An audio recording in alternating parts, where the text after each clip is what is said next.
Welcome to the Tech Blog Writer Podcast, your guide to future tech trends and innovation in a language you understand. Now, over to your host, Neil Hughes. Welcome back to the Tech Blog Writer Podcast. Now, we've not mentioned the word blockchain technology for at least 2 days now, have we? And if I had a cookie for every time I said the word blockchain this month, I'm pretty sure I'd have a full jar of cookies right now. But I am fascinated by the stories I'm increasingly hearing at the moment about how this technology is making the world a better place. For example, AidTech is a company that uses digital identity and blockchain technology to revolutionise how governments, enterprises and NGOs deliver digital entitlements. Being the first company in the world to successfully deliver aid to Syrian refugees completely transparently, AidTech is leveraging blockchain technology to truly make a difference in every sense of the word. And when I delved a little bit deeper, it quickly became apparent just how big the scope is here. And we're talking restoring donation transparency, facilitating the integration of refugees, intersecting blockchain with humanitarian aid, and revolutionising remittance payments for the world's unbanked. All to bring social and financial inclusion into areas of the world that have been neglected for so long. In the media, technology is often given the label of being the bad guy, but I wanted to get the CEO of AidTech on the show today, just to highlight to everyone listening how technology is transforming the world and making it a better place, but by ultimately leading the way with the very simple human condition of wanting to help each other out. So buckle up and hold on tight as I beam your ears all the way to Singapore, where Joseph Thompson, the CEO and co-founder of AidTech, is waiting to speak with us today. So a massive warm welcome to the show. Can you tell the listeners a little about who you are and what you do? Sure. So my name is Joseph Thompson. I'm the CEO and co-founder of a company called AidTech. Basically, who I am is somebody who wanted to bring transparency where transparency was needed the most. So in terms of international aid, donations, and government payments, we wanted to leverage blockchain technology. And with that, we became the first company in the world to deliver international aid using blockchain technology almost 3 years ago now at this stage. Fantastic. Now, when I was researching you guys, I quickly learned that AidTech is a company that uses digital identity and blockchain technology to revolutionise how governments, enterprises, NGOs deliver digital entitlements. But can you just set the scene a little bit and offer an overview of exactly what problems you set out to solve from the very beginning, and also why blockchain is such a crucial element of that solution? Yeah, sure. So when we first looked at this space, we saw that people globally lack basically the transparency to get the right entitlements delivered to them. So you have an agreement of 193 countries signed up to the Sustainable Development Goals. They're the new Millennium Goals, basically, and they're set of 17 different targets to try and solve some of the world's biggest problems. In that, you have target 16.9 that says everybody should have a legal identity by 2030. So we said, okay, if you have this problem here that needs to be solved where people need an identity, we see the identity as the core of everything. Imagine if you're trying to go down and collect social welfare and you go down without any ID, you would not get any services, you would not get any support.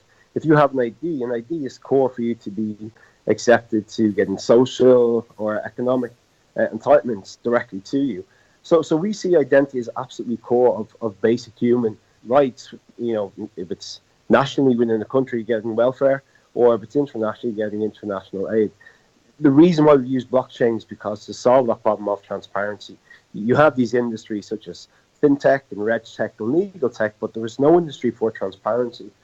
So we wanted to use a technology where you could guarantee when somebody's due an entitlement, say it's aid or welfare or donations, the blockchain allows that to get to them directly. So marrying the idea of solving a massive social problem, say on behalf of governments, and using technology, which was decentralized, it ensures that transparent transactions actually happen in the first place. And I believe that AidTech was one of the first companies, or if not the first company in the world to successfully deliver aid to Syrian refugees completely transparently, and is also leveraging blockchain technology to really make a difference. So can you expand on that by telling the listeners about what in 2015, when a camp in Lebanon, for example, unwittingly became the first to use blockchain technology as a means of receiving humanitarian aid? Yeah, so we had the idea that we said, okay, can we use this technology in a way where if we can prove we can work in this one location, it can work everywhere. And we got a lot of support from the Irish Red Cross. And what we said is to the Red Cross is, do you want to use our technology as a pilot? Started off somewhere where you need transparency, what you deliver to beneficiaries. So they were working with Syrian refugees, not just on the border in Syria and Lebanon, a place called North Tripoli. And what the Red Cross did was they gave it the idea of digital identities to these 500 Syrian refugees. And those identities were actually equipped with $20 each. So think of your driver's license and your credit card becoming one. So these Syrian refugees actually used this identity, handed it into a local participating store. And they simply went into a local shopkeeper. The shopkeeper scanned this essentially plastic card, and the shopkeeper could see what credit was on this person's plastic card. Now, we linked the value on the credit of the international aid to a refugee's identity. You know, the refugee, at the end of the day, managed their own data. So we gave out 500 identities here with the Red Cross, and these 500 identities were worth $20 each. So the refugees were able to go in and buy products worth $20. Now, within the first 2 hours, we had 45 attempts of fraud. So these identities plastic cards were copied, photocopied, went into the shopkeeper, but instantly the shopkeeper could see that they were fraudulent copies, while at the same time, the donor to the Red Cross and the Irish Red Cross could see these fraudulent transactions actually happen on the blockchain. So when this happened, we knew we were onto something big, that we can say, if we can use this technology in a difficult situation here to actually eliminate fraud and corruption, it's much bigger than just aid. It's welfare, it's transparent donations, it's remittances, and so on. But that was the very first time international aid was ever used, or the blockchain was ever used to deliver international aid.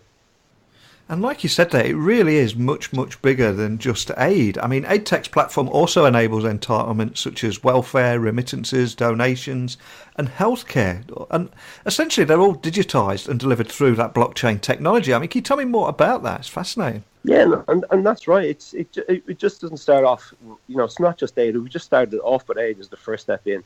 So think of anywhere that you need transparency, if it's a developed or developing economy where it's welfare delivery, if it's consumers making donations, if it's a person sending remittances to somebody else across borders, or even health entitlements. So, yeah, it can be it's digitizing that process where you need transparency. So we think of what we created as almost a transparency engine. And we want to be in the middle of that to guarantee something goes from point A to point B in a very transparent manner. So to give you an example, we did another project very recently with a Dutch NGO called Farm Access. And Farm Access deliver prenatal and postnatal care to pregnant women and women who've just had children in Tanzania. And what we did here was, if a pregnant woman was going for a health visit, she would go to the local health centre, local clinic, see if she needed some medical entitlements, and so on. What we actually did here was the donor and the pregnant woman could see exactly what entitlements that woman was due for. So if a woman, say, missed a health visit, say, at 4 o'clock on a Friday, using a blockchain and using the data of these visits for the women to the clinics, if they missed one of their health visits, it would trigger an alert called the smart contract. We've actually had the first child born on the blockchain, and what that means is these particular women who are getting these medical entitlements delivered to them, one of the women had a child. So now that mother manages the data for that child. So that child, instead of being financially or socially excluded, is getting a digital identity, building their own credit profile from the first day they're born. Now, what that means in terms of efficiency, in terms of transparency of the Dutch organization that we're working with here, they know exactly what entitlements are going to the women, but she's also using that data for her child going forward to receive medical entitlements, educational entitlements, and so on. Wow, that's inspirational. It really is. So for people that are listening that are unfamiliar with this kind of work or this sector, I mean, what is it that AidTech is doing to bring transparency to that donation process? And also, why do you think it is so important in the charity sector right now? Yeah, no, it's a great question. The way we look at it is two ways. If I look at it from a governmental or even a corporate point of view, I want to know where my money's going. I want to know what impact my money's having and so on. From a donation point of view, if you can imagine for the first time you can actually use technology where I would make a donation, I could donate money or buy something to a person on the other side of the world. And I know the moment that they gets to them, I know that it only gets to them and nobody else. So what you're essentially doing here is we're leveraging the blockchain to unlock potentially billions of dollars that can actually be used for basically good causes. But it's helping governments, it's helping NGOs and corporates having better transparency of the data that actually reaches the end beneficiary. So if you can think of the idea of a blockchain is like a public library, if that makes sense, where if I make a donation, that transaction can only happen once and can never happen again. I'm safe in the knowledge knowing that my donation will get to one organization or to one person without ever going missing. And if that transaction doesn't happen, at least I know that transaction, my donation was never spent in the first place. Likewise, if I make a donation, it goes to an end beneficiary and they redeem a product or a service in a local clinic or a health center, whatever it may be, I know exactly what my money is being used for. So I think when you put this into context of not just developing countries, but developed economies, what that means for welfare delivery. We know there's a lot of fraud that happens in developed economies because of people making fraudulent welfare claims for family members and so on. So AidTech are involved in many projects that provide affordable and traceable remittance services. But just for anyone listening to help them build that picture in their head of how it all works, I mean, how are you helping the unbanked and ensuring that remittance fees are low cost? And also, how are you helping those send money home and can specify exactly how that money will be spent, like you mentioned in that scenario a few minutes ago? Yeah. So if we look at the global average fee for sending remittances, it's about 7.48%. Remittances is a $600 billion market, and it's usually the poorer the country, the higher the transaction fees are. So if I give you an example, if you're my brother and you're living in Serbia, we're doing a project now with United Nations Developing Program and the Serbian government. If I was in Germany and you were in Serbia, I can actually send $50 to you, for example, but I'm sending it to your identity. So that basically means I can pay your electricity bill, I can pay your gas bill, but I'm sending that top up to you directly. So we're not sending cash remittances, for example. It's conditional remittances where I'm actually helping pay for a service or a product that you actually need. So by doing this, we are bringing down the cost of remittances because we're not just, say, touching cash, but we're helping people, and we can actually direct exactly where the money goes. Now, in that scenario, we never get the end beneficiary data. We do not even touch the end beneficiary data, but we're just this transparency engine that guarantees, hey, I'm sending remittances, but I'm using my remittances to actually pay for a local service or a local product or service that you actually may need. And it goes back to the idea of, because we're not touching cash, we're putting conditions on the actual remittances, we're able to bring those transaction fees from an average of 7.48% down in, say, a global average of 7.5%. The project that we're doing in Serbia, we're bringing it below 3%, which is a massive, massive saving. Now, what we're saying, if you can bring the percentage fees down drastically, you're actually unlocking billions of dollars potentially that can actually be used in the economy. So how is that big data that is gathered through the platform being used at the moment? And equally, I suppose, how does it help support future developments as well as a result of that? As we're quite aware of all the stories and all the hacks that are happening in the media these days with data, especially in developing economies, you have to be very, very careful of how the data is used. So, we're very happy and very upfront when we say we never get end beneficiary data. We do not know who the end beneficiary is. That data belongs to the end beneficiary and their clients, such as governments or aid organizations who are delivering these services. So, for example, the project that we're doing in Tanzania, we were able to determine from the first 67 women that we used on the project, we were able to determine that there was machines broken to delivering some of these medical services, such as to for blood tests. We could also determine that the zinc tablets were running low in some of the clinics in some of these areas in Tanzania. So we went back to our clients and said, hey, we can actually tell you what drugs you're actually running down low on here, because having the data will actually tell us exactly what products and services women are redeeming, and what products and services the local clinic cannot actually administer because the products have been sold out and so on. So what this data is telling us now is these organizations and the government funders can know ahead of time what products they actually need to buy, what services they need to deliver on behalf of the end beneficiaries. So by having that, where we see this, where this is going, is having this data for predictive analysis to say potential, we need potentially a stockpile of this medicine for X amount of women in this part of the country and so on, because the data is telling us this. So using the blockchain as a transparency engine is one piece, but the data that sits on top is what we believe is going to be the game changer. So governments, donors, and so on have better use of their funds and know how to actually spend them more wisely. So when it comes to delivering digital identities to these vulnerable populations, am I right in saying that it can also assist in facilitating the integration of refugees too?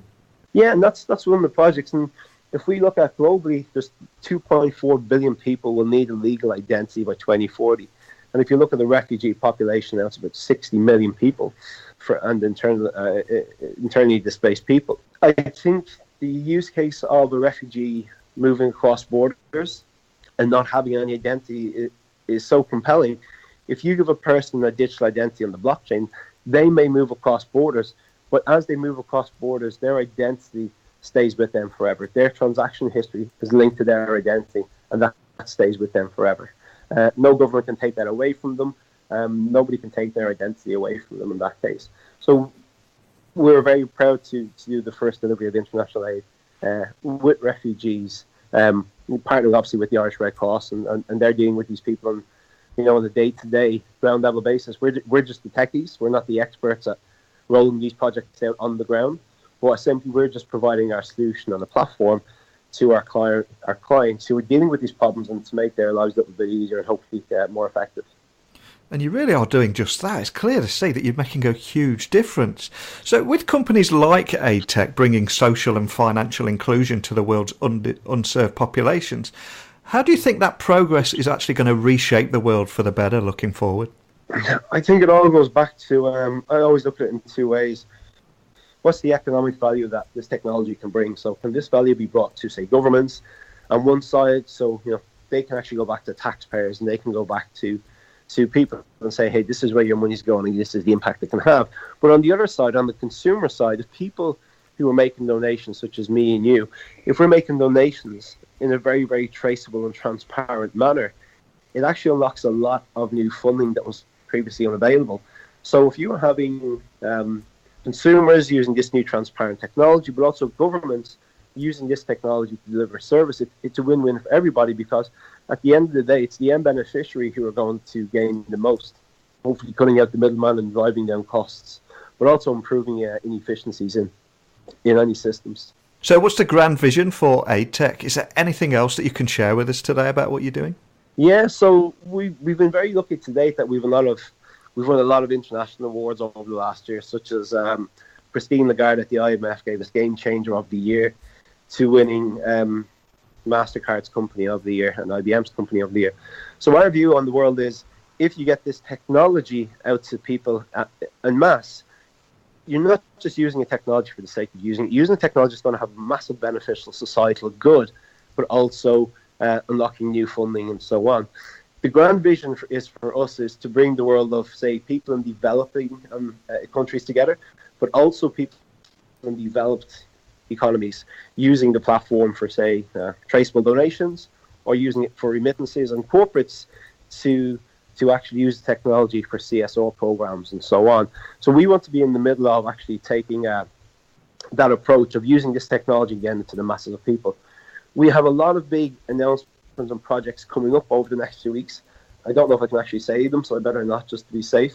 But I'm happy to keep you in the loop when those projects actually happen. Fantastic. Well, before I do let you go, could I just ask that you remind the listeners of where they can find you guys online and also contact a member of your team if they have any questions about the conversation that we started today? Sure, yeah. So the website is aid.technology, so aid.technology, or at aid technology on Twitter. And you can find us at info@aid.technology or contact myself, Joseph, so JOSEPH, at aid.technology. And I'll be more than happy to answer any questions. Excellent. I love what you're doing here, and the scope of what you're doing is absolutely phenomenal. And like we said earlier on, it's much, much bigger than just aid. I mean, we're looking at welfare, remittances, donations, and healthcare to be digitised and delivered through blockchain technology, but most importantly, in a completely transparent manner that actually restores donation transparency in the charity sector and delivers digital identities to vulnerable populations. And like I always say at the end of every episode, is that technology works best when it brings people together.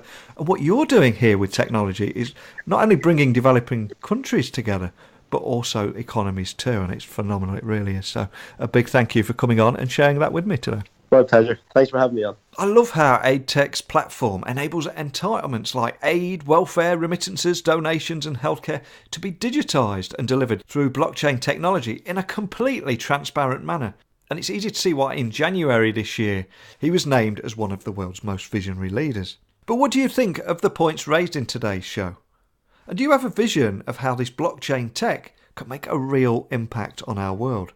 As always, this show's not just about me preaching to you. It's not just about the guest talking about his or her solution.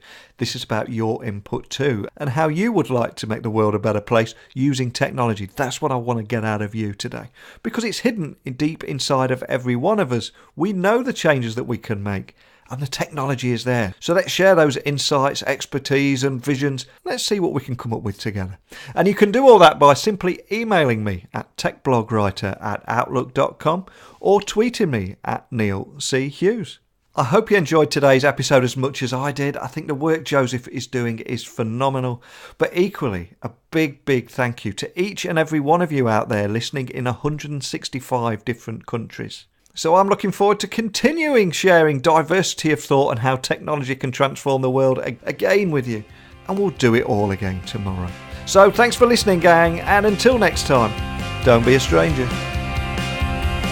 Thanks for listening to the Tech Blog Writer Podcast. Until next time, remember, technology is best when it brings people together.